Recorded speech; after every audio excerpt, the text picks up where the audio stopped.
जी मित्रों, नमस्कार और गुड इवनिंग, अभिवादन आप सभी को। सबसे पहले तो आप सभी का धन्यवाद कि कल का जो वीडियो था, कल रात का, वो बहुत अच्छी तरह से देखा गया। आप सबने उसको सराहा और उसके लिए आप सभी का धन्यवाद। और इससे पहले कि हम बात को आगे बढ़ाएं, मैं कल का जो विषय था, उस पर कुछ चीज़ें ऐड कर दूं। और वो चीज़ें क्या हैं? वो चीज़ें ये कि एक रिएक्शन जो आज राजेश मिश्रा जी, नमस्कार, जय श्री राम। जो रिएक्शन एक आज आया है, जिस पर ग्लोबल लेवल पे देखे जाने की ज़रूरत है, वेनेजुएला पर। इससे पहले कि हम अगले विषय पे चलें, हम वेनेजुएला को ख़त्म कर लेते हैं कल वाली बात को।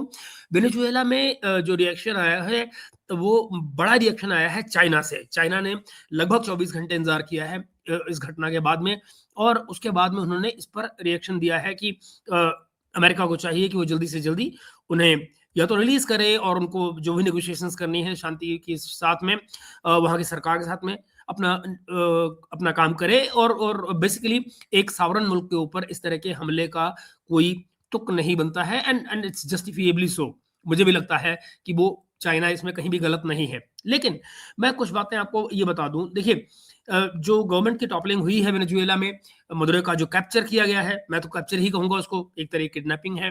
अ, उसको जो कैप्चर किया गया है, बाय द वे, उसके ऊपर आपने आपने सुना है उसके ऊपर आरोप क्या लगाया गया है?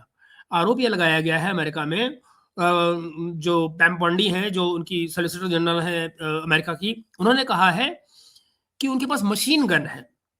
अब मुझे बताइए, वो कह रही है मशीन गन, उनके पास मशीन गन है, मतलब किसी राष्ट्रपति के पास में अगर मशीन गन है, तो उस पर अमेरिका को तकलीफ हो रही है, और अमेरिका उनको ड्रग कार्टेल से जोड़कर और उन पर मशीन गन होने की वजह से केस चलाएगा, एक राष्ट्रपति के जो किसी और देश का है।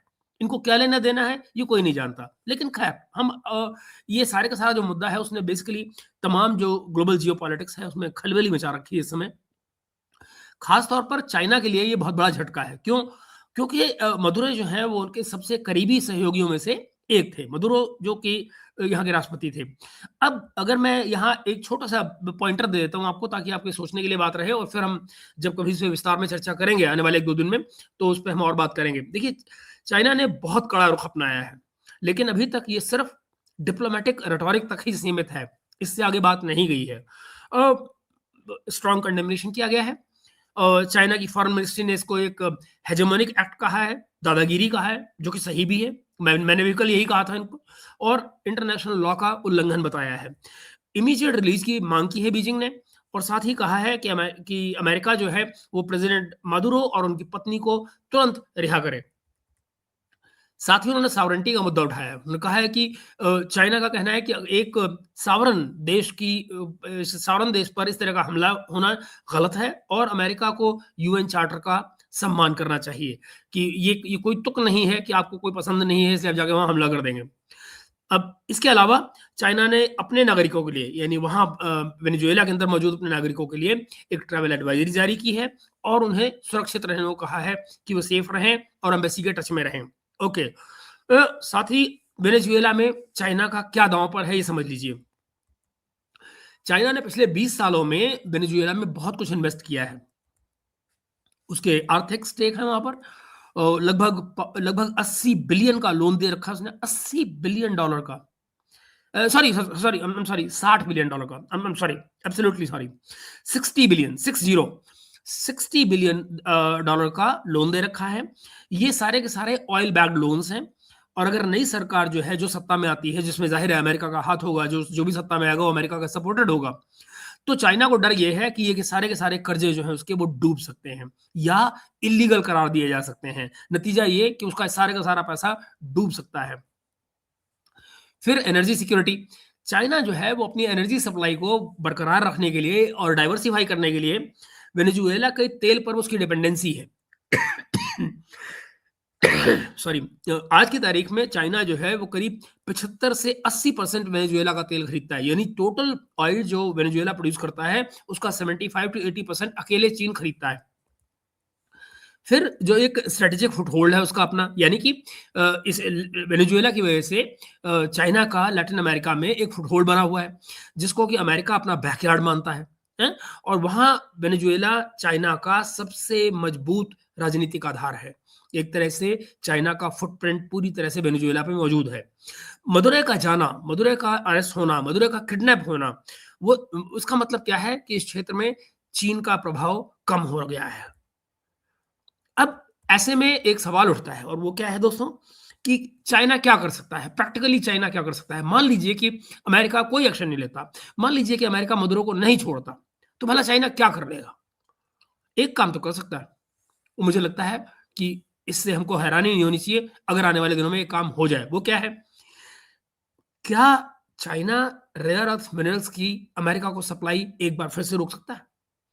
क्योंकि उसका फ़र्क क्या पड़ेगा? उसका फ़र्क ये पड़ेगा कि चाइना यूएस जिस बात पर अटक रहा है, यूएस जो कह रहा है कि द ऑयल विल फ्लो, कि वेनेजुएला का जो तेल है उसको हम कैप्चर करेंगे, वेनेजुएला को हम चलाएँगे, सारा का सारा उनका माल हमारा हो गया, उनका जो तेल है वो हमारा तेल है।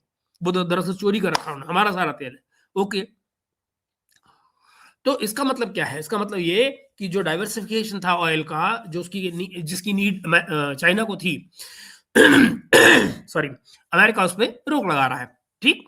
तो ऐसे में चाइना के पास ऑप्शंस क्या रह जाते हैं सिवाय इसके कि वो यही कहे कि ओके, ठीक है, आपके हाथ में तेल आ गया है, आप तेल से खेल रहे हैं, तो मैं उससे खेलूँगा जो मेरे हाथ में है। और सॉलिड सॉलिड अगर एक हथियार देखा जाए जो चाइना के पास में है, जिससे वो किसी को भी हिला सकता है इस समय, वो है रेयर अर्थ मिनरल्स। तो देखिए, चाइना के पास डेफिनेटली ये एक इकोनॉमिक वेपन मौजूद है, लेकिन इसके अपने इस्तेमाल के बड़े खतरे भी हैं। वो क्या है?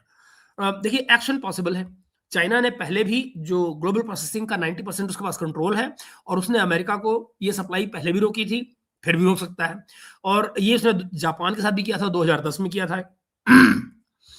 तो इसका असर क्या पड़ सकता है? इसका असर ये पड़ सकता है, अगर वो सप्लाई रोक दे चाइना, अमेरिका की तमाम हाईटेक इंडस्ट्री, जिसमें कि F-35 जहाज, ईवी बैटरीज, सेमीकंडक्टर्स, सब के सब चरमरा के गिर पड़ेंगे।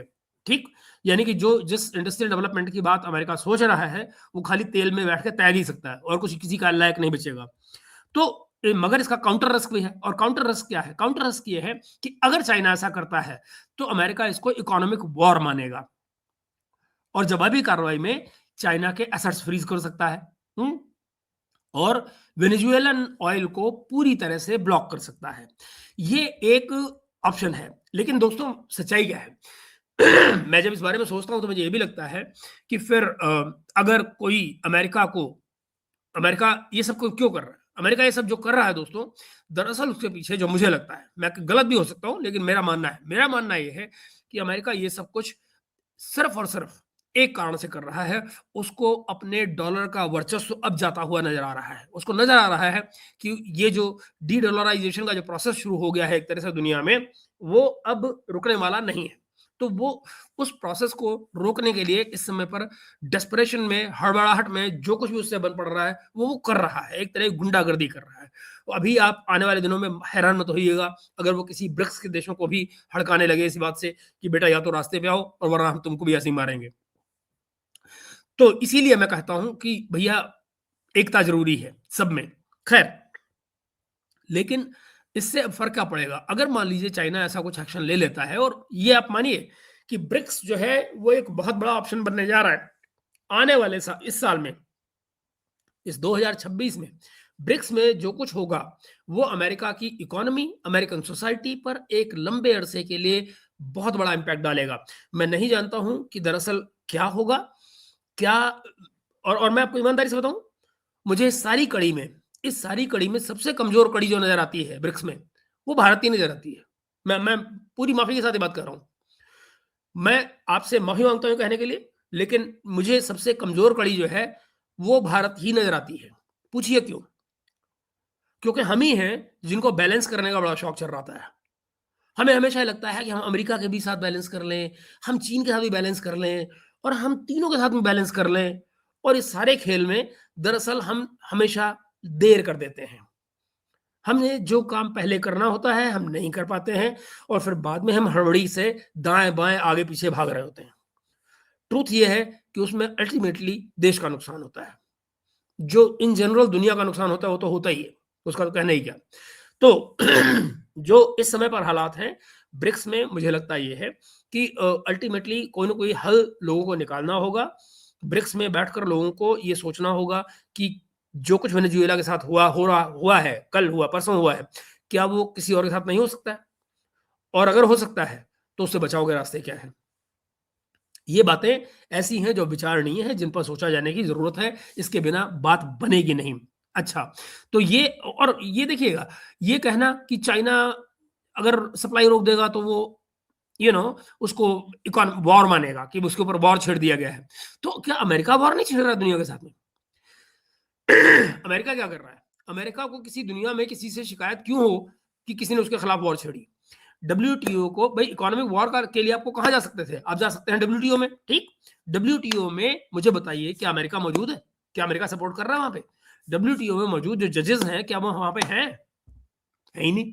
क्यों नहीं है? अमेरिका नहीं चाहता। सो आप समझिए जरा कि दुनिया को किस तरफ लेकर जा रहे हैं जो ये गुंडा साहब हैं। अच्छा, इसके अलावा जो डिप्लोमेटिक ऑप्शंस हैं, उसके अलावा जो जो जो चीज़ें कर सकते हैं चाइनीज़ या बाकी लोग, वो क्या कर सकते हैं? हो सकता है कि चाइना इस पर डिप्लोमेटिक प्रेशर बनाए, यानी कि यूनाइटेड नेशन सिक्योरिटी काउंसिल में अमेरिका के खिलाफ प्रपोजल लेकर आए, प्रस्ताव रेजोल्यूशन लेकर आए और ग्लोबल साउथ के देशों को इकट्ठा करने की कोशिश करे, या कि सिंपली वेट एंड वॉच करे और नई सरकार, जैसे कहा जाता है कि जो डेल्सी रॉड्रिग्स जो उनके वाइस प्रेसिडेंट हैं, उनको उनके साथ में जो गुपचुप कोई बात करे, लेकिन मुझे यूं नहीं समझ में आता कि डेल्सी रॉड्रिग्स या कोई भी उनकी जगह जिसको हेड बनाया जाएगा वहां का, अल्टीमेटली उसके पास पावर्स ही क्या होंगी, क्योंकि उसको करना तो वही पड़ेगा जो अमेरिका चाहेगा। वरना तो बगल में बैठा हुआ है, मैं फिर आ गया, लो तुम भी मेरे मुताबिक काम नहीं कर रहे, तुम भी जाओ। और ऐसे में किसी तरह से वो अपने इन्वेस्टमेंट्स को चाइना सुरक्षित कर पाए, ये एक ऑप्शन हो सकता है, लेकिन मुझे वायबल बहुत नहीं लगता। खैर, और फिर अगर आप देखिएगा तो जो इकोनॉमिक रिटेलिएशन है, यानी कि अमेरिकन कंपनियों के ऊपर चाइना खुद भी सैंक्शन लगा दे और जो क्रिटिकल मिनरल्स है, रेयर अर्थ मिनरल्स जो हैं, उनको उनकी जो जो एक्सपोर्ट है उसको कंट्रोल कर दे, कड़ा कर दे, देर से दे, कम दे, ये सारी चीजें करनी शुरू कर दे। इसके अलावा ज्यादातर एक्सपर्ट्स जो हैं दोस्तों, वो ये मानते हैं कि चाइना और वेनेजुएला के लिए अमेरिका से कोई सीधे मिलिट्री का मुकाबला तो नहीं करेगा, और ये बात सही भी है। ये बात सही भी है कि कोई फौजी लड़ाई लड़ने नहीं जा रहा वहां पे, मगर जो डिप्लोमेटिक लड़ाई है वो जरूर इस सारे मामले पर बड़ी गंभीरता से लड़ी जानी चाहिए, और मुझे लगता है कि लड़ी भी जाएगी। तो ये कुछ बातें हैं जो मुझे आपके साथ यहाँ पर शेयर करनी थी। उसके अलावा जो बात मैं आपसे शेयर करना चाह रहा था, वो एक गजब की कहानी है, और वो कहानी है चांदी की कहानी, और वो मैं आपके साथ जरूर शेयर करना चाहता हूं। क्या है वो चांदी की कहानी? आइए इस पर बात करते हैं। देखिए, एक छोटा सा कदम जो भारत ने लिया, उससे हुआ बड़ा धमाका। जरा सोच के देखो, जरा सोच के देखो दोस्तों। भारत चुपचाप ऐलान करता है कि अप्रैल 2026, यानी कि अभी हम जनवरी में खड़े हैं, अप्रैल 2026 से आम आदमी अपने घर का सिल्वर यानी कि चांदी बैंक में जमा करके लोन ले पाएगा। जरा गौर से सुनते जाइए, बैंक में चांदी रखकर लोन ले पाएगा। घर के पास 10 किलो तक चांदी हो सकती है, जिस पर बैंक उसको 80 से 85% तक का लोन दे सकता है। ये कमाल हो रहा है। आगे देखिए, लोन चुकाने के एक हफ्ते के अंदर में वो सिल्वर वापस भी करना पड़ेगा बैंक को। अब मैंने कि जिस दिन लोन चुका दिया उसके विदिन वीक वो सारा का सारा वापस हो जाएगा। सरफेस पर यह बात सिर्फ एक क्रेडिट पॉलिसी आपको लग सकती है, लेकिन आप जरा इस सिचुएशन से, सिल्वर वाली इस बैंकिंग सिचुएशन से जूम आउट करिए, जूम आउट करिए दूर से, तो तस्वीर कुछ और बनती है। और तस्वीर क्या है? तस्वीर यह है दोस्तों कि ब्रिक्स के देश चुपचाप मेटल्स को वापस हार्ड कोलेटरल बना रहे हैं। ब्रिक्स के देश चुपचाप जो मेटल्स हैं, उन मेटल्स को चुपचाप वापस एक बार फिर से हार्ड कोलेटरल बना रहे हैं, और पश्चिम यानी वेस्ट उसी समय पर स्विफ्ट, डॉलर और सारन डेट को हथियार बना चुका है। अब समझ रहे हैं? अब ये अंतर देखिएगा। तो इसका आज का जो सवाल है वो बड़ा सिंपल है दोस्तों, क्या आने वाले जो 10 से 20 साल हैं वो कौन से पैसे पर चलेंगे? आने वाले 10 से 20 साल कौन से वाले पैसे पर चलेंगे? गोल्ड, सिल्वर जैसा जो रियल सामान है उस पैसे पर चलेंगे, या कि 39 ट्रिलियन डॉलर जैसा जो सरकारी कागजों वाला जो कर्जा है वो चलेगा? यानी सरकारी कागजों वाला कर्जा माना जाए, या कि जो गोल्ड और सिल्वर वाला जो रियल सामान है, फिजिकल चीजें हैं, उनको कर्जा माना जाएगा, रियल सामान को? तो भारत का जो सिल्वर वाला कदम है, चांदी वाला जो कदम है, जरा इसकी जमीनी हकीकत समझते हैं। और सबसे पहले एक फैक्ट लेयर साफ कर लेते हैं, वो क्या है, ताकि बात कोई हवा हवाई की ना रह जाए। आरबीआई एक नया फ्रेमवर्क लेकर आ रहा है, जरा सुनिए अब गौर से। आरबीआई नया फ्रेमवर्क लेकर आ रहा है जिसमें 1 अप्रैल 2026 से बैंक और एनबीएफसी अब सिल्वर ज्वेलरी में या जो घर का चांदी का कुछ भी है उसको गिरवी रखकर भी लोन दे देंगे मॉर्टगेज पर।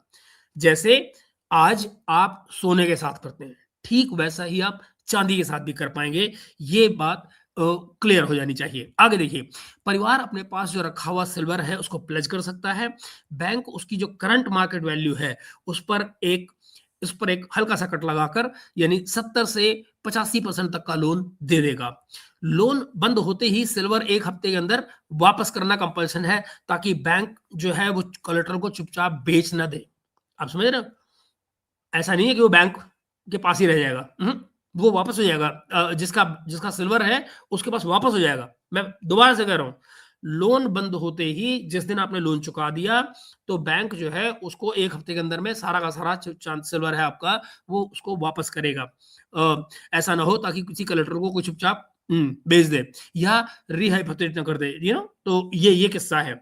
आगे देखें, अब इसका इम्पैक्ट देखिए, ये बहुत इंपॉर्टेंट है। जनाब इसका इम्पैक्ट देखिए, वो क्या है।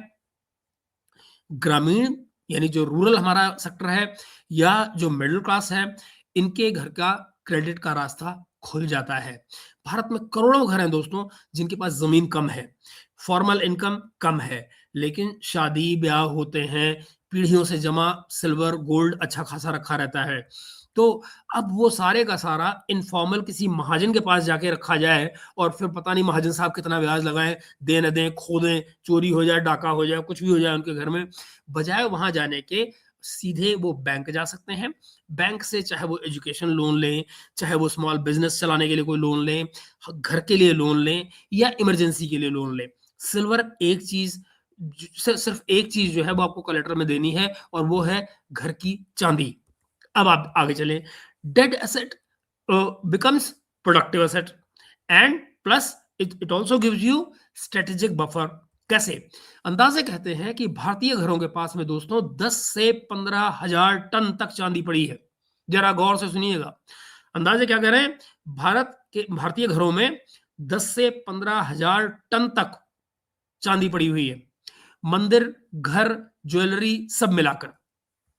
ये सिल्वर अभी तक क्या है, अभी तक ये डेड वेल्थ है, इसका कोई रिटर्न नहीं है, बस अलमारी में रखा हुआ है। अब यही जो है ये इकोनॉमी के अंदर घुस के क्रेडिट और ग्रोथ बनाएगा और साथ साथ स्टेट के पास, देश के पास में एक छिपा हुआ रिजर्व भी सामने आ जाएगा। क्योंकि सिस्टम को रफली ये पता रहेगा कि हाउस होल्ड के पास में कितना मोनेटाइज करने लायक सिल्वर पड़ा हुआ है, कितनी चांदी देश में हमारे घरों में पड़ी हुई है जिसको मोनेटाइज किया जा सकता है, ये देश को उसके इसमें पता होगा। चलिए आगे देखते हैं। सिल्वर का इससे क्या होगा, सिल्वर का दर्जा बदल जाएगा, सिल्वर चांदी का दर्जा बदल जाएगा। सजावटी मेटल नहीं बचेगा, वो सिर्फ दिखाने की चीज नहीं बच जाएगी, बल्कि वो एक फाइनेंशियल असेट बन जाएगा। गोल्ड यानी सोना, वो पहले से ही आरबीआई की जो बैलेंस शीट है उसमें एक मॉनेटरी मेटल की तरह से माना जाता है और सिल्वर को पिछली सेंचुरी में, पिछली शताब्दी में डीमोनेटाइज कर दिया गया था। लेकिन अब जो आरबीआई है इनडायरेक्टली एक बार फिर से एक मॉनेटरी एसेट बना रहा है, कम से कम भारत के अंदर तो उसको एक मॉनेटरी एसेट बनाया ही जा रहा है। ये अब मॉनेटरी एसेट एक तरह से अप्रैल 1 से भारत में बन जाएगा। यहां हम अपनी बात अब अगर ये करें कि हम भारत में क्या सुना करते थे, हम भारत में सुना करते थे कि गोल्ड लोन है, गोल्ड पर मोनेटाइजेशन है, या फिर चुपचाप ये भी सुनते थे कि सिल्वर को भी कोलेटरल बना दिया गया, ठेकेदारों के पास रखा जा रहा है। लेकिन ये पॉलिसी जो है, पॉलिसी ये मान रही है दोस्तों कि घर की औरतों के जो गहने हैं वो नेशनल बैलेंस शीट का हिस्सा है। पॉलिसी ये कह रही है ये सब नेशनल बैलेंस शीट का हिस्सा है कि हमारे देश में, हमारे घरों में, हमारी महिलाओं के पास इतना सोना या इतनी सोना तो हम पहले से जानते हैं कितना बड़ा हुआ है, चांदी का भी अब हिसाब लग जाएगा कि हाँ हमारे पास इतना मोनेटाइज करने लायक चांदी पड़ी हुई है। वेपनाइज, अब इसमें देखिए एक और चीज आती है, थोड़ा सा जूम आउट एक बार फिर करते हैं और देखिए 2022 पे जाइए, वापस जाइए 2022 पे। रशिया और यूक्रेन की जो लड़ाई शुरू हुई दोस्तों, उसके बाद वेस्ट ने क्या किया, वेस्ट ने एक अनप्रेसिडेंटेड स्टेप लिया और कुछ रशियन बैंकों को स्विफ्ट सिस्टम से बाहर कर दिया। अब जरा सुनिए मेरी बात को। स्विफ्ट सिस्टम से रशियन बैंकों को काट दिया गया। रशियन जो सेंट्रल बैंक थे उनके फॉरेन रिजर्व्स को फ्रीज कर दिया गया। सो मच सो कि अगर अभी अभी आप देखिए तो कोई 15 दिन पहले, 15-20 दिन पहले की बात है, जब ईयू ने, यूरोपियन यूनियन ने इनके रशियन असेट्स जो वहां रखे हुए थे, रफली वॉट 180 बिलियन, वो सब के सब फ्रीज कर दिए हैं।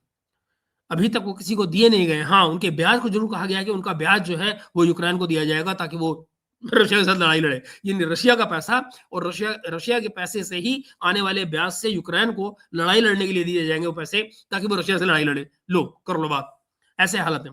एनीवे, तो जो ये सारे का सारा रशियन जो सेंट्रल बैंक थे उसके फॉरेन एसेट्स को भी फ्रीज किया गया था। फिर देखिए इसका सिग्नल क्या था। इसका सिग्नल दोस्तों ये था कि पेमेंट का जो बेसिक प्लम्बिंग है, यानी कि स्विफ्ट, वो न्यूट्रल नहीं बचा है। स्विफ्ट अब न्यूट्रल नहीं रह गया है, यानी अमेरिका, ईयू, उनके हाथ का एक किस्म का ये फॉरेन पॉलिसी का हथियार बन गया है स्विफ्ट। वो इकोनॉमिक टूल नहीं रह गया है, अब वो उनकी फॉरेन पॉलिसी का एक हथियार बन गया है। मतलब अगर कल को आपका जो देश है वो वाशिंगटन से उलझ जाए, अगर आपका देश अगर आपके देश की अमेरिका से नहीं बनती है, तो भाई साहब आपका डॉलर का ट्रेड जो है वो रुक जाएगा, आपका डॉलर का ट्रेड बंद कर दिया जाएगा, आपका जो बैंकिंग मैसेजेस हैं वो ब्लॉक हो जाएंगे, आपको कुछ मिलेगा ही नहीं, आपका जो रिजर्व है कहीं भी वो फ्रीज हो जाएगा, अमेरिका में है, ईयू में है, सब फ्रीज हो जाएगा। ग्लोबल साउथ ने इन तमाम बातों को बहुत गौर से देखा है दोस्तों पिछले दिनों में, खासकर ब्रिक्स के देशों ने इसको बहुत गौर से देखा है। रशिया ने अपना एसपीएफएस सिस्टम पुश कर दिया है, वो आ गया है। चाइना पहले से ही किप्स पे काम कर रहा है, सीआईपीएस जिसको कहते हैं, किप्स पे काम कर रहा है। और इसमें किप्स में क्या होता है, किप्स में जो युआन बेस्ड सारी की सारी सेटलमेंट्स हैं वो उसी के जरिए की जा सकती हैं। अब आप आगे देखिए, ब्रिक्स जो है वो बेसिकली कलेक्टिवली एक ब्रिक्स पे, या यूं कहें कॉमन पेमेंट सिस्टम की तरफ आगे जा रहा है। बहुत जल्दी ब्रिक्स जो है वो एक कॉमन पेमेंट सिस्टम लेकर आ रहा है, जो कि एक किस्म से स्विफ्ट का अल्टरनेटिव होगा, जहां पर जो ब्रिक्स कंट्रीज हैं वो उसके जरिए अपने ट्रांजैक्शंस कर पाएंगे किसी भी अपनी करेंसीज में। जिसका मकसद क्या है, उसका मकसद बड़ा सीधा सा है, स्विफ्ट की डिपेंडेंस जो है उसको खत्म किया जाए, स्विफ्ट के ऊपर जो अपनी डिपेंडेंसी है उसको कम किया जाए, खत्म किया जाए। जिस दिन दोस्तों स्विफ्ट को हथियार बनाया गया, जिस दिन स्विफ्ट को हथियार बनाया गया, उस दिन से बाकी दुनिया ने अल्टरनेटिव बनाने की कसम खा ली। सवाल यह है कि वो अल्टरनेटिव आखिर किस चीज पर चलेगा, मेटल पर या कर्जे पर? यह सवाल है कि जो अल्टरनेटिव पेमेंट सिस्टम है वो किस चीज पे बेस करेगा, मेटल के ऊपर बेस करेगा या डेट के ऊपर बेस करेगा। जरा गौर कीजिए 2020-22 की बात से पहले जब कोविड आया, कोविड के दौरान अगर आप गौर कीजिएगा तो जरा देखिए कि भारत और चाइना ने किस तरह से हर तरफ से सोना खरीदा था। जाहिर है कि रशिया के पास तो सोना उसके भंडार है तो रशिया ने तो बेचा, लेकिन चाइना और भारत ने सोना अंधाधुंध खरीदा उस दौरान, कोविड से लेकर और आज तक। ब्रिक्स का जवाब इस सारे मामले में, ब्रिक्स का क्या जवाब आया? ब्रिक्स का जवाब था डी-डॉलराइजेशन और मेटल बेस्ड कोलेटरल। ये था ब्रिक्स का जवाब। यानी कि स्विफ्ट जो वेपनाइजेशन के बाद में, जब अमेरिका ने स्विफ्ट का वेपनाइजेशन कर लिया, उसके बाद में ब्रिक्स ने दो फ्रंट्स पे काम किया है। वो क्या है, और ये काम बहुत तेजी से किया है ब्रिक्स ने। वो क्या है, डॉलर से धीरे धीरे अपनी दूरी बनाई है, यानी कि डी डॉलराइजेशन किया है, अपनी अपनी करेंसीज में ट्रेड करना शुरू किया है। उसके अलावा जो ट्रेड सेटलमेंट्स हैं उनको धीरे धीरे, जैसे मैंने कहा, लोकल करेंसीज में किया। इंडिया रशिया ने किया रुपी रूबल ट्रेड, चाइना और रशिया ने युआन में ट्रेड किया, ब्राजील और चाइना में लोकल करेंसीज में ट्रेड हुआ। तो ये तमाम चीजों ने रास्ते खोलने शुरू किए ब्रिक्स कंट्रीज के लिए कि वो स्विफ्ट के सिस्टम से बाहर निकलकर अपनी अलग दुनिया बनाए, बेसिकली एक अलग फाइनेंशियल दुनिया बनाए, जहां पर स्विफ्ट को वेपनाइज करके उनके ट्रेड को इंपैक्ट न किया जा सके, उनके जो असेट्स हैं उनको फ्रीज न किया जा सके। अब देखिए, जो रिजर्व पोर्टफोलियोज हैं उनमें जो अमेरिकन ट्रेजरीज की जगह पर जो गोल्ड का हिस्सा है वो बड़ी तेजी से बढ़ा भी है और लगातार बढ़ रहा है। इनफैक्ट अगर आप देखिए पिछले महीनों में, पिछले कुछ सालों में बल्कि जो जो जो जो जो अमेरिकन ट्रेजरीज का जो हिस्सा है तमाम देशों में, चाहे वो जापान है, चाइना है, इवन भारत, इन्होंने उस हिस्से को कम किया है और उसकी जगह पर गोल्ड लिया है। ये एक well understood, well seen, well observed एक बात मैं जो कह रहा हूं, ये सबको मालूम है, ये वेल जग जाहिर है एक तरह से। पिछले कुछ सालों में अगर आप देखिएगा तो जो तमाम सेंट्रल बैंक्स हैं, चाहे वो भारत के हैं, चाहे वो चाइना का है, सबने हिस्टोरिक हाइट्स पर बहुत भारी मात्रा में सोना खरीदा है। इस पर काम चुपचाप हो रहा है, लेकिन इसकी दिशा बिल्कुल साफ है, उसमें कहीं कोई कोई कंफ्यूजन नहीं है। डॉलर हट नहीं रहा है, लेकिन उसका एकाधिकार खत्म हो रहा है, उसकी मोनोपोली खत्म हो रही है, इसमें कोई दो राय नहीं। अब बात करते हैं हार्ड कोलेटरल, यानी कि सोने के बाद आया है चांदी। यानी ब्रिक्स की साइड पर गोल्ड जो है वो ऑलरेडी एक सेंटर पिलर बन चुका है, ठीक है ना। रिजर्व के तौर पर वो एक सेंटर पिलर बन चुका है, सेटलमेंट्स के तौर पर भी वो बना हुआ है। और अब एक नई जो गोल्ड लिंक ब्रिक्स करेंसी की बात की जा रही है, उसकी चर्चा बहुत तेजी से फैल रही है, उसके ऊपर बहुत तेजी से काम भी हो रहा है, चर्चा भी हो रही है। भारत का ये जो नया चांदी का रूल है, सिल्वर रूल जो आया है, इसको आप देखिए कि मेटल बेस्ड आर्किटेक्चर का ये एक दूसरा पिलर बन रहा है। सोने पर तो पहले से मौजूद है, ये जो चांदी को लेकर बन रहा है, ये एक बिल्कुल नया पिलर है। डोमेस्टिक लेवल पर ये सिल्वर फॉर्मली एक कोलेटरल बन रहा है अप्रैल से, 1 अप्रैल से। इसका अगला नेचुरल कदम क्या होगा? इसका प्राकृतिक रूप से अगला कदम ये होगा कि ब्रिक्स के जो देश हैं, वो अपने अपने देशों में जो उनका सिल्वर रिजर्व है, उसको स्ट्रेटेजिक कोलेटरल माने, ताकि जो इंटरनल लेंडिंग हो या फिर आपस की भी जो क्रेडिट लाइंस हैं, वो उनके ऊपर बेस की जा सके। ओके, अब जरा देखिए कि वेस्ट के लिए यहां पर एक ब्लू चिप कोलेटरल है। ब्लू चिप कोलेटरल क्या है? यूएस गवर्नमेंट डेट, यानी ब्रिक्स के लिए धीरे धीरे जो जो ब्रिक्स के लिए धीरे धीरे एक ब्लू चिप कोलेटरल बन रहा है, वो क्या है? गोल्ड और अब सिल्वर। ये दोनों जो हैं, ये बेसिकली ब्लू चिप कोलेटरल होते जा रहे हैं। अब से पहले इनकी जगह पर ब्लू चिप कोलेटरल क्या होता था? यूएस गवर्नमेंट का डेट, यानी यूएस ट्रेजरीज बॉन्ड्स आप खरीदिए। वो अब सिलसिला वो खत्म हो रहा है और उसकी जगह पर क्या आ रहा है? उसकी जगह पर ब्रिक्स कंट्रीज में आ रहा है एक नया ब्लू चिप कोलेटरल, जिसे कहते हैं सोना या चांदी। चांदी नई एंट्री है। चांदी की शुरुआत भारत ने अपने यहां लोकल मार्केट में 1 अप्रैल से करने का फैसला कर लिया है। और इन दोनों की जो नींव है, इन दोनों की नींव बिल्कुल अलग है। अब आगे बात करिए, दो ब्लॉक यानी कि दो पैसे, यानी फ्यूचर मॉनेटरी मैप क्या बनता है? इस दुनिया को जरा एक नक्शे की तरह से आप देखिए और फिर देखिए क्या बनता है। देखिए इस साइड क्या हो रहा है? डॉलर आज भी प्राइमरी रिजर्व करेंसी है, इसमें कोई दो राय नहीं। ग्लोबल पेमेंट का जो नर्वस सिस्टम है, वो आज भी लार्जली स्विफ्ट के ऊपर ही बेस्ड है। और इसका कंट्रोल किसके पास है? इसका कंट्रोल है वेस्ट के पास। तो फिर अगला स्टेप क्या हो सकता है? अगला स्टेप ये है दोस्तों कि जो सीबीडीसी, जो सीबीडीसीज हैं और जो रेगुलेटेड स्टेबल कॉइन्स हैं, इनके जो इनकी बैंकिंग के तौर पर, इनके इनकी बैकिंग के तौर पर हम short term US government debt को पुश करते रहे अब तक। ये होता रहा है। इसका नेट नतीजा क्या है? इसका नेट नतीजा ये है कि दुनिया भर के लोग अपनी लोकल करेंसी यूज करते हुए भी इनडायरेक्टली यूएस डेट को फाइनेंस करेंगे। हर यूजर एक मजदूर एक मजबूर खरीदार बन जाएगा। यूएस गवर्नमेंट डेट खरीदता ही रहेगा, खरीदता ही रहेगा। मगर अब दूसरा ब्लॉक जो बन रहा है, वो उसका सेंटर क्या है? उसका सेंटर ब्रिक्स है, जहां पर मेटल्स का काम हो रहा है, मल्टीपोलर सिस्टम बन रहा है। वो कैसे है? जरा ये सुनिए। ट्रेड में धीरे धीरे जो लोकल करेंसीज हैं या जो अल्टरनेटिव रेल्स हैं, यानी कि किप्स हुए जो कि चाइना का है, या ब्रिक्स का जो पेमेंट का सिस्टम आने वाले की बात हो रही है वो, या बायलेटरल सिस्टम्स जो हैं कि भाई हमारे यहाँ यूपीआई है, तुम्हारे यहाँ कुछ और है, हम उसको मिला के और कुछ ऐसा करें कि हम आपके सिस्टम को पेमेंट कर पाए। ये सिस्टम और इसका जो हिस्सा है वो अब बढ़ेगा। रिजर्व में गोल्ड का जो शेयर है वो बढ़ रहा है। इंडिया जैसे देश जो हैं, वो अब सिल्वर को भी कोलेटरल एसेट बना रहे हैं। जैसा मैंने बताया 1 अप्रैल से उसका सिलसिला शुरू हो रहा है बैंकिंग के अंदर भी। अब लॉन्ग टर्म आइडिया क्या है इस सारे का? मित्रों, लॉन्ग टर्म आइडिया ये, एक ऐसी दुनिया जहां पेमेंट सिस्टम पर भी पश्चिम की मोनोपोली नहीं चलेगी, वेस्ट की मोनोपोली नहीं चलेगी, और कोलेटरल के रूप में भी सिर्फ अमेरिकन डेट नहीं, बल्कि metals, commodities, multi asset basket ये काम में आएंगे। ये लोगों के पास ऑप्शन खुलेंगे।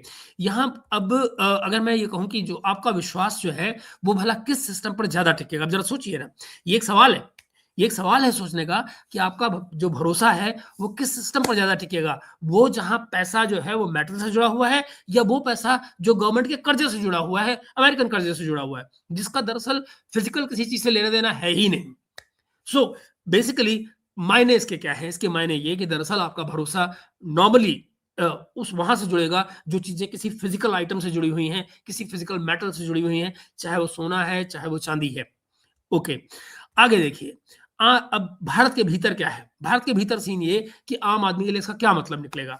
आम आदमी के लिए अगर हम भारत पर जूम इन करें एक बार, तो क्योंकि हमारा व्यूअर तो जाहिर है, हमारे आपके व्यूअर हम सब तो भारत में ही हैं। तो दूसरों, जो रूरल क्रेडिट का रिवॉल्यूशन का बीज यहाँ पर पड़ रहा है। आप ये मानिए कि अगर यहाँ पर ग्रामीण कर्जे में एक तरह की क्रांति आने की बात यहाँ पर हो रही है, ये उसका एक किस्म से बीज पड़ेगा यहाँ पर। कैसे? गांव में एक साधारण परिवार, एक बिल्कुल सिंपल फैमिली, थोड़ी सी जमीन और इरेगुलर इनकम, शादी के गहने, चांदी के बर्तन, कोई हेयरलूम ज्वेलरी, पहले बैंक क्या कहता था? इनकम का सबूत लाओ, तब आपको कुछ मिलेगा, लोन मिलेगा। या बैंक क्या कहता था? कोलेटरल लाओ, फिर लोन मिलेगा। ये सब होता था। अब बैंक क्या कह सकता है? अब आपसे बैंक क्या कह सकता है कि भाई साहब, आपके घर में चांदी है, अगर है तो ले आओ, उसकी वैल्यू निकल जाएगी, उसकी वैल्यू बाजार की देख ली जाएगी कितनी है, उस पर से हम 75 से 85% तक उस पर हम आपको पैसा दे देंगे। ये बैंक आपके साथ 1 अप्रैल 2026 इस साल से शुरू कर देगा करना। तो और इसके बदले में आप क्या कर सकते हैं? आप उसके बदले में चाहे एजुकेशन लोन लीजिए, चाहे आप हाउसिंग लोन लीजिए, चाहे अपने बिजनेस के लिए लोन लीजिए, कोई दिक्कत ना होगी। और इसके लिए आपको किसी इनकम का प्रूफ देने की जरूरत नहीं पड़ेगी। आपका जो सिल्वर है वो प्लेज होगा, और आपको आपका जो जो जरूरत है आपके पैसे की, वो आपको मिल जाएगा। भारतीय हाउस होल्ड में दोस्तों, जो गोल्ड और सिल्वर वो ज्यादातर महिलाओं के पास में होता है, ज्यादातर ज्वेलरी की फॉर्म में होता है, ये भी आप जानते हैं। जैसे ही ये कोलेटरल बनते हैं जैसे ही ये कोलेटरल बनते हैं, तो जो घर की औरतों के पास में एक किस्म से डिफेक्टो नेगोशिएशन पावर भी आ जाती है। वो डिसाइड कर सकती हैं कि ज्वेलरी को प्लेज करके किस बच्चे की एजुकेशन पर पैसा लगाना है, या कि जो घर का आदमी है वो कौन सा बिजनेस शुरू करे या ना करे। उनके पास एक नेगोशिएटिंग टूल आ जाता है, कम से कम माना जा सकता है। आज भी दोस्तों लाखों लोग जो पॉन ब्रोकर्स हैं, मनी लेंडर्स हैं, जो लोकल लेवल पे काम करते हैं अनऑफिशियली, या ज्वेलर्स के पास जाते हैं, अपनी ज्वेलरी गिरवी लगते हैं, उस पर हाई इन्वेस्टमेंट करते हैं, ज्यादा ब्याज देते हैं, और ज्यादा ब्याज देकर लोन लेकर आते हैं, कर्जा लेकर आते हैं। लेकिन जो ये आरबीआई का रूल है, ये इफेक्टिवली क्या कहता है? ये कहता है कि ऐसा काम बैंक करे, बजाय इसके कि अनऑफिशियली ये जो मनी लेंडर्स हैं, ज्वेलर्स हैं, जो जो ठेकेदार हैं, जो किसी गांव में रूरल इलाके में बैठे हुए हैं, वो इस काम को कर रहे हैं, लोगों को कर्जा दे रहे हैं, ब्याज में मैनिपुलेशन कर रहे हैं, या हाई इंटरेस्ट ब्याज ले रहे हैं। वो सारे का सारे काम एक रेगुलेटेड तरीके से, मैनेज तरीके से, गवर्नमेंट के नियम कानून के तहत खुद बैंक करे। मैं इसका एक और बड़ा घटिया सा उदाहरण आपको दूंगा, जो पीछे वहां बहुत सालों से हॉलैंड में चल रहा है। मैं बताऊंगा आपको कैसे। ऐसा कोई काम जो ऐसा काम बैंक करेगा, तो कह रहे हैं कि इसको रेगुलेटेड टर्म्स में किया जाए, और एक सिस्टमैटिक रिस्क के साथ में लोगों का जो एक्सप्लॉइटेशन है, जो लोगों का शोषण है, वो ना किया जाए। अच्छा, फिर देखिए, इसको दूसरी तरह से देखिए, सिल्वर, स्विफ्ट वर्सेस सिल्वर, यानी इस पे भी अपन बात कर लेते हैं। कैसे? देखो, अमेरिका ने स्विफ्ट को बनाया हथियार। हम्म एक बटन दबाओ और किसी भी देश की इकोनॉमी का पेमेंट सिस्टम बंद कर दो, जैसे रशिया के साथ किया अमेरिका ने। ठीक। ब्रिक्स का इसके बदले में जवाब क्या आ रहा है? ब्रिक्स का जवाब यह है कि भैया, बटन के बदले में बर्तन। तुम न दबाओ बटन, क्योंकि हमारे पास है बर्तन चांदी के, है कि नहीं? तो हमारा काम नहीं रुकता। घर के बर्तन कोलेटरल बन रहे हैं और उसके बेस पर एक पैरेलल क्रेडिट सिस्टम खड़ा हो रहा है दोस्तों। एक तरफ वो दुनिया है जहां पर हर नया रुपया, हर नया डॉलर किसी न किसी सरकार के नए कर्जे से पैदा होता है। तो दूसरी तरफ एक नई दुनिया खड़ी हो रही है जहां पर लोन और जो मनी, पैसा है, वो मेटल्स के ऊपर खड़ा हुआ है। आप खुद सोचिए कि आप किस पर भरोसा करना चाहेंगे। लॉन्ग टर्म ट्रस्ट किस तरफ जाएगा, ये सवाल मैं आप पर छोड़ता हूं। देखिए मित्रों, ब्रिक्स अगर अपने जो जो सिटीजन्स हैं उनके घर का सिल्वर भी मोबिलाइज करके और कोलेटरल बना दे, तो ऊपर से स्टेट के पास गोल्ड पहले से ही है। तो कल को जो सैंक्शंस का जो डर है वो मोर और लेस उन पर कम होगा या खत्म होगा एक तरफ जाकर। मगर अगली बार जब बोलेगा पश्चिम, क्या बोलेगा? स्विफ्ट बंद कर देंगे, तो जवाब क्या आएगा? ठीक है भैया, हम अपने सिस्टम पे खुद चल लेंगे, अपना सिस्टम अपने पास रखो, अपना स्विफ्ट संभाल के रखो, कहीं चोट ना आ जाए उसको। और इसके बाद में देखिए, आखिर में जो बात आपको इस सिल्वर ऑयल मामले में कहना चाहूंगा, वो क्या है? वो आपको मैं एक थिंकिंग फ्रेम देने की कोशिश कर रहा हूं। वो एक लाइन में जल्दी से अगर रिकैप कर दूं उसको, भारत का जो ये चांदी वाला स्टेप है, ये सिर्फ कोई लोन पॉलिसी नहीं है, बल्कि ये उस नई दुनिया का पहली विजिबल ऐसी ईंट है जहां पर ब्रिक्स मेटल्स को पैसा बनाएगा और वेस्ट कर्जे को पैसा बना रहा है। वेस्ट पैसे को कर्जा बना रहा है और ब्रिक्स क्या कर रहा है? वो मेटल को कर्जा बना रहा है। वो कह रहा है कि यूं गाड़ी चलेगी। और फिर एक आपसे एक थॉट प्रोवोकिंग सवाल भी पूछ लेता हूं मैं आपसे। अगर कल को आपके पास ऑप्शन हो दोस्तों, अगर कल को आपके पास ऑप्शन हो कि अपनी सेविंग को बैंक डिपॉजिट या डिजिटल टोकन में रखना हो या थोड़ा हिस्सा रियल मेटल में रखना हो, जिसे सिस्टम खुद भी कोलेटरल मानता हो कि भाई आप इसके बदले में कभी भी कुछ ले सकते हैं, तो आप क्या चुनेंगे और क्यों चुनेंगे? जरा सोचिएगा और बताइएगा और लिखिएगा मुझे कि भाई आखिर ब्रिक्स का जो ये मेटल बेस्ड एक्सपेरिमेंट है, ये सफल होगा या फिर जो डॉलर और स्विफ्ट और सीबीडीसी वाला जो मॉडल है उसी पर दुनिया चलेगी। अगर ऐसे ही तो ये मेरा मुझे लगता है कि इस सारे मुद्दे पर मुझे यहाँ ब्रेक लेना होगा, फिर मैं आपको अगले विषय की तरफ लेकर चलता हूँ। पर पहले मैं देख सकना चाहूंगा कि आप लोग इस सारे में क्या कहते हैं। आपके बहुत सारे कमेंट आए हुए हैं, मुझे लगता है ठीक ठाक। चलिए, हम इससे पहले कि आपके कमेंट्स पर चले जाएं, और बिल्कुल जाएंगे, मैं आपके साथ शेयर करना चाहता हूँ वो बात जिस पर पिछले दिनों बहुत से लोग हैरान होते रहे। मैं प्रेरित हुआ इस बारे में बात करने के लिए और मुझे अपने सोर्सेज से जानकारी निकालनी पड़ी जब मैंने आदित्य चिंत के चैनल पर देखा कि उन्होंने कुछ बात कही अर्नब को लेकर। और मैं हैरान था कि ये हुआ क्या? मतलब ये चेंज तो सबने देखा कि भाई बदलाव हुआ, लेकिन हुआ क्या? ये बंदा बदल क्यों गया? इसकी भाषा क्यों बदल गई? और ये कहानी क्या है? यू नो और वो भारतीय सरकार से क्या नाराज है? मोदी सरकार से नाराज हो गया, गुस्सा हो गया, क्या हो गया?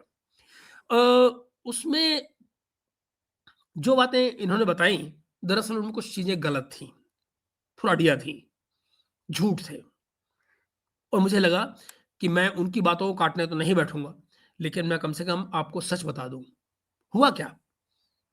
ये जो सिचुएशन आई है, इसकी बैकग्राउंड क्या है?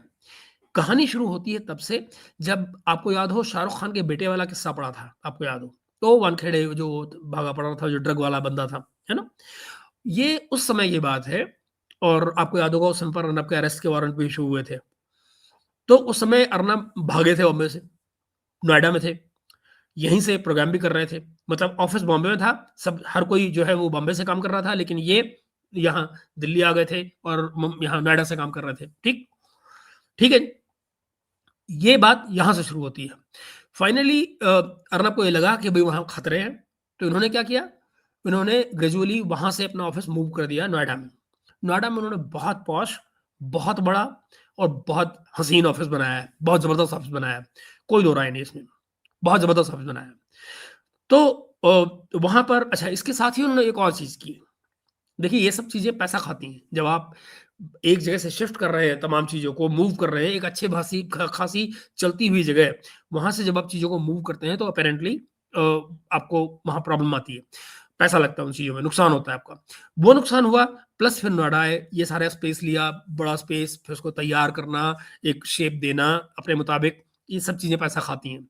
उसके अलावा इन्होंने जो नया काम किया वो क्या, इन्होंने मेजर मेजर एक्सपेंशन किया। रिपब्लिक कन्नडा और रिपब्लिक पता नहीं क्या-क्या बना डाला तमाम भाषाओं का। अब जब आप तमाम भाषाओं में अपने आप को डाइवर्सिफ़ाई करते हैं, तो आपको हर एक भाषा के लिए अपैरेंटली एंकर भी चाहिए होंगे, टीम भी चाहिए होंगी, सब कुछ चाहिए होता है और वो सब खाता है पैसे। जब वो पैसे खाता है, तो ज़ाहिर है you get sort of money.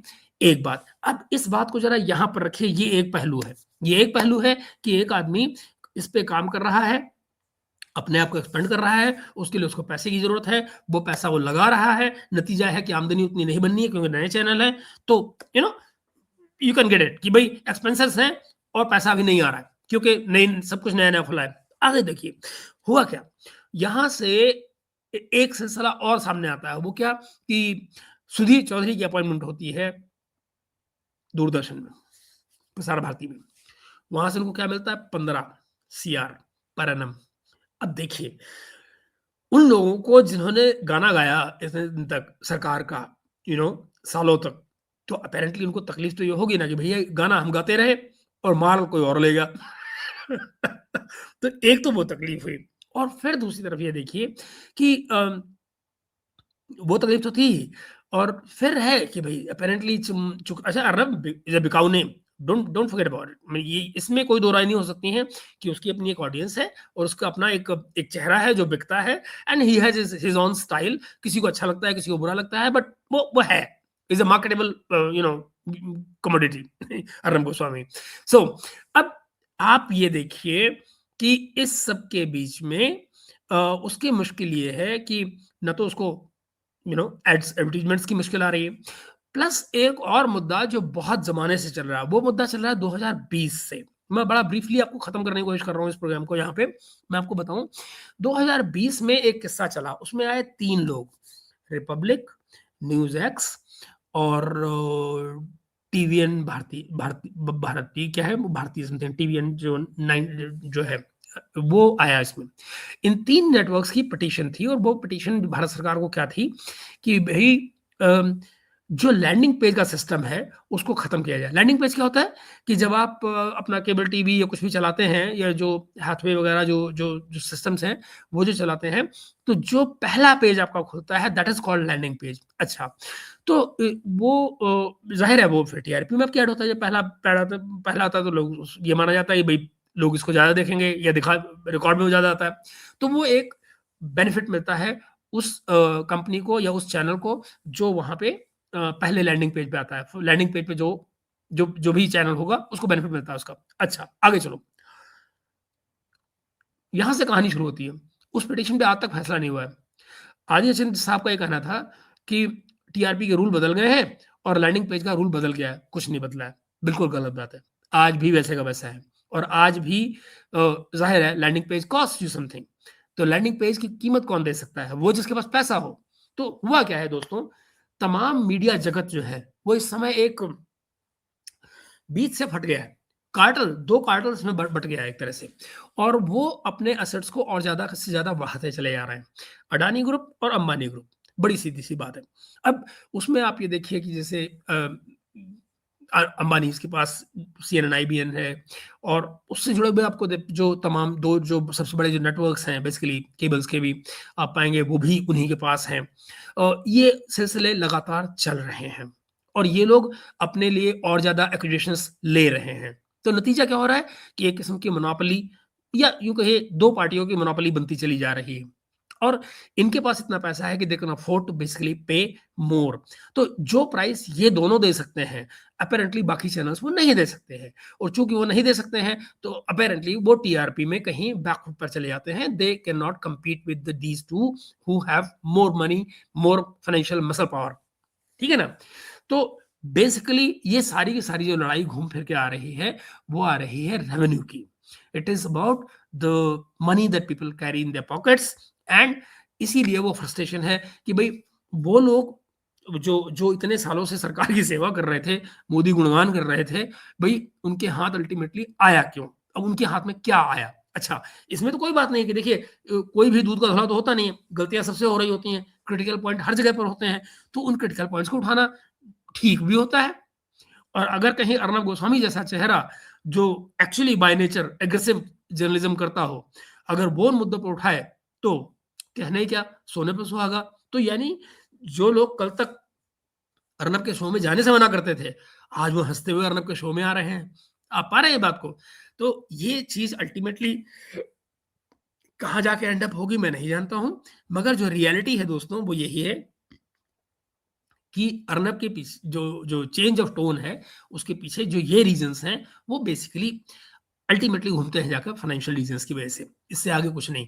दूसरी तरफ ये भी देखिए कि जो मूर्खता की सीमाएँ होती हैं, उनको तो कहना ही क्या होता है। फॉर एग्ज़ाम्पल कि अब जैसे कुछ बातों को लेकर तो गलत जानकारी भी दी गई, जिस पर्टिकुलर एपिसोड की मैं बात कर रहा हूँ वहाँ पे, और वहाँ क्या किया गया साहब अरावली का मुद्दा जो है ना, वो बहुत ज़्यादा देर तक उठा दिया गया, इतनी देर तक क्या है, सरकार ने स्टेटमेंट दे दी, बात खत्म हो गई। जी नहीं, अरावली का मुद्दा पहली बात तो बहुत देर से उठाया गया। जब मैंने छोड़ा था दिल्ली, अरावली उस समय तक ऑलरेडी खोखली हो चुकी थी और वो है बात 2012 की। तो मित्रों, और उस समय था कांग्रेस राज और उन्होंने सुप्रीम कोर्ट की बंदिश के बावजूद वहां पर माइनिंग होती रही थी। जो कांग्रेस के जो गुर्गे थे, जो इनके वहां के लोकल एमपीज थे, वो बाकायदा वहां पे माइनिंग करवाते रहे थे, किसी ने कोई ध्यान नहीं दिया। एक जस्टिस अहमदी हुआ करते थे, अगर आपको याद हो, सुप्रीम कोर्ट के जज हुआ करते थे जस्टिस अहमदी। वो कहाँ रहते हैं बाय द वे, या कहाँ रहते थे, शायद अब तो डेथ ही हो गई होगी उनकी। वो रहते थे कांत एनक्लेव में। कहाँ है वो कांत एनक्लेव साहब? वो ठीक उसी कांत एनक्लेव, एक इल्लीगल कॉलोनी उस जमाने में बनी थी, वो बनी थी ठीक अरावली के बीच में।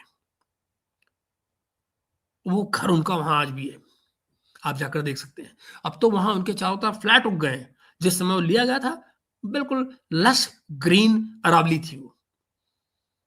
तो मित्रों, इसमें किसी को कोई हैरानी ना होनी चाहिए। अरावली बाकायदा खोखली किया गई है और अर्नब का चिल्लाना, अर्नब का सब कुछ करना, ये सब कुछ बहुत देर से हो रहा है। ये अब हो रहा है जब वहां बचाने के लिए कुछ बचा ही नहीं है, यू नो। सो इस बात की सच्चाई है। दूसरी बात, अगर आप यूं कहें कि जिन चीजों को और मुद्दा बनाया गया पिछले दिनों में, फॉर एग्जाम्पल अब कैलाश वर्गीस साहब ने जो कुछ इंदौर में कहा, वो कोई सभ्य नेता तो नहीं बात करेगा इस तरह की। जो अंटा घंटा जो बजा रहे थे, ये कोई सभ्य लोग तो नहीं इस तरह की भाषा बोलते हैं। बट वही है ना कि दिल की बात जो वहां पे कभी कभी आ जाती है, तो क्या किया जाए, सो इस तरह के आप बहुत सारी चीजों को, सनी कुमार, देखो मेरे भाई, हम किसी चीज को पसंद करें या ना करें, यू नो उसके अपने चाहने वाले हैं। मैं भी नहीं पसंद करता हूँ। मैंने तो सालों से रिपब्लिक देखा ही नहीं, न जाने कितने साल। इनफैक्ट सुशांत सिंह राजपूत के बाद में मैंने आज तक रिपब्लिक देखा ही नहीं, यू नो। बट और इस सब्जेक्ट पे मुझे इसलिए जाना पड़ा क्योंकि मैंने इस महान चैनल को देखा है बात करते हुए, और मैंने देखा कि भाई झूठ फैलाया जा रहा, तो मैंने कहा मैं कम से कम अपने लोगों को तो सच जो सच है बता दूं कि भाई ये बात है। ये मगर इसमें मेरा कतई जो जिस किस्म का जर्नलिज्म वो करते हैं, उसमें मेरा यकीन कोई भी नहीं है। ना वो चिल्लाने में मेरा यकीन है, ना मेरा इस बात में यकीन है कि आप स्क्रीन में लगाकर 15 लोग बिठा दीजिए और किसी को बोलने का मौका ना मिले और चिल्लाते आप रहे, तो कोई तुक नहीं बनता उस तरह के जर्नलिज्म का। I don't believe in that kind of journalism. So, but that's okay. That's his style and he's responsible for that. I don't mind. जिसको देखना है वो देखता है, जिसको नहीं देखना है नहीं देखता है। लेकिन सच इन सब बातों के बाद एक है मित्रों, जिसको मैं और आप डिसलाइक करें, ना पसंद करें, कोई फर्क नहीं पड़ता। लेकिन जो सच है वो ये कि आज की तारीख में वो नंबर 1 एंकर है। देखिए, दो बातें समझिए।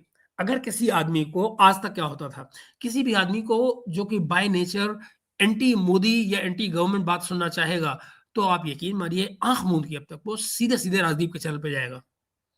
हम राजदीप को लाख अच्छा कहें, बुरा कहें, जो मर्जी कहें, लेकिन जिस जिस भाषा को और जिस बात को वो सुनना चाहता है, वो उसको राजदीप के पास मिलती थी, वो वहां जाता था, है ना।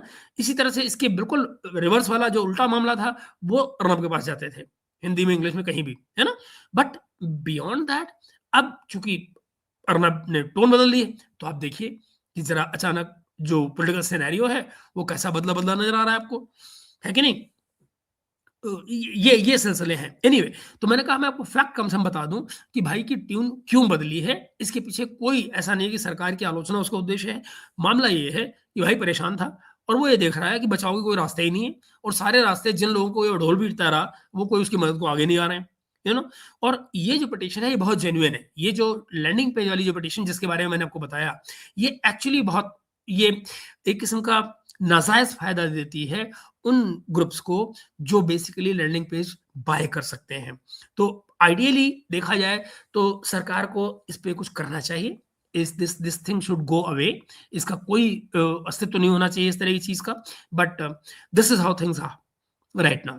मैंने आपको सिर्फ बिना किसी मसाले के आपको सिर्फ फैक्ट बताने की कोशिश की है। And I hope you won't mind it. आप में से चाहे कोई अर्नब को पसंद करता हो ना करता हो, मैं नहीं करता हूँ उस किस्म के जर्नलिज्म को। जो कुछ सुशांत सिंह राजपूत वाले केस में हुआ है, I don't like one bit. You know, उसके पड़ोसियों की औरतों को और किस किस तरह से इंटरव्यू किया गया, जिनमें से कोई कोर्ट नहीं गया, सबने मना कर दिया भैया हमसे तो झूठ बुलवाया गया है, अर्नब ने हमसे झूठ बुलवाया है। वो सारी बातें ऑन रिकॉर्ड है, कोई उसमें दाएं बाएं की बात नहीं है। किस तरह से ये प्रदीप भंडारी जो आजकल बीजेपी के नेता बन के घूमते हैं, अगर आपको याद हो सुशांत वाले केस में साइकिल लेके गोल गोल ऐसे साइकिल घुमाते थे पार्क में, और वो गाने गा रहे थे, उसने मारा, क्या बकवास की करते रहते थे।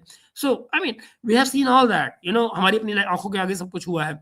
आइए मित्रों, मैं आपके अब चलता हूँ कमेंट्स की तरफ को, और फिर उस पर अगर कोई बात करने की है तो उस पर हम करेंगे।